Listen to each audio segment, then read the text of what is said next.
ادھر اسرائیل نے یہ دعویٰ کر دیا ہے کہ ایران کے اوپر حملہ کرنے کے لیے ایک ملک ایسا ہے جس نے ہمیں ایئر بیسز دے دیے ہیں۔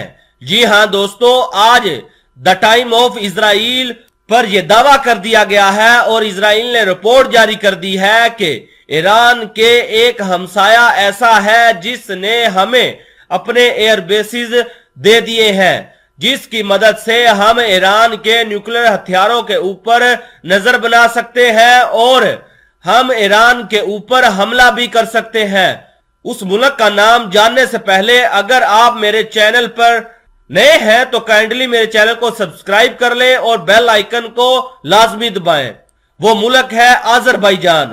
جی ہاں دوستو، آذربائیجان نے ایران کے خلاف محاذ کھولنے کے لیے اسرائیل کی مدد کر دی ہے اور آذربائیجان نے کھلم کھلا کہہ دیا ہے کہ اسرائیل والے یہاں آ کر بیٹھ کر ایران کے اوپر نظر اور ان کے اوپر حملہ کر سکتے ہیں۔ اس خبر آنے کے بعد اب کوئی شک نہیں ہے کہ ایران اور اسرائیل کے درمیان کسی بھی وقت جنگ ہو سکتی ہے۔ اسرائیل کی میڈیا کا دعویٰ ہے کہ اسرائیل کی مدد کرنے کے لیے آذربائیجان نے خاص طور سے اسرائیل کے لیے ایک ایئر بیس تیار کیا ہے، جس ایئر بیس کا استعمال کر کے اسرائیل والے ایران کے ایٹمی اڈوں کو اڑا سکتے ہیں۔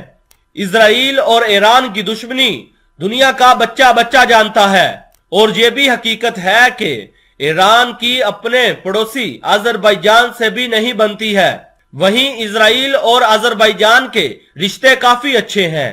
آذربائیجان اسرائیل کو تیل مہیا کرتا ہے اور بدلے میں اسرائیل والے آذربائیجان کو ہتھیار مہیا کرتے ہیں۔ دعویٰ تو یہ بھی کیا جا رہا ہے کہ اسرائیل کی جو موساد ہے، ان کے جو جاسوس ہیں، وہ بھی آذربائیجان کے اندر موجود ہیں، جو لگاتار ایران کے جوہری تنصیبات کے اوپر نظر بنائے رکھے ہوئے ہیں۔ اسرائیل کی سرحد ایران سے تو نہیں لگتی، لیکن آذربائیجان کی سرحد ایران کے ساتھ لگتی ہے۔ آذربائیجان ایران کا دشمن ہے، لیکن آذربائیجان اسرائیل کا دوست ہے اور اسی دوستی کو نبھاتے ہوئے اسرائیل آذربائیجان کے اندر سے بیٹھ کر ہی ایران کے جوہری تنصیبات کو اڑائیں گے۔ اسرائیل کی سب سے بڑی ٹینشن یہ ہے کہ کچھ ہی دنوں میں یہ دعویٰ کیا جا رہا ہے کہ ایران والے نیوکلیر ہتھیار تیار کر لیں گے، اور اگر ایران والوں نے ایٹمی ہتھیار تیار کر لیا تو اس کا پہلا تجربہ اسرائیل کے اوپر ہی ہوگا۔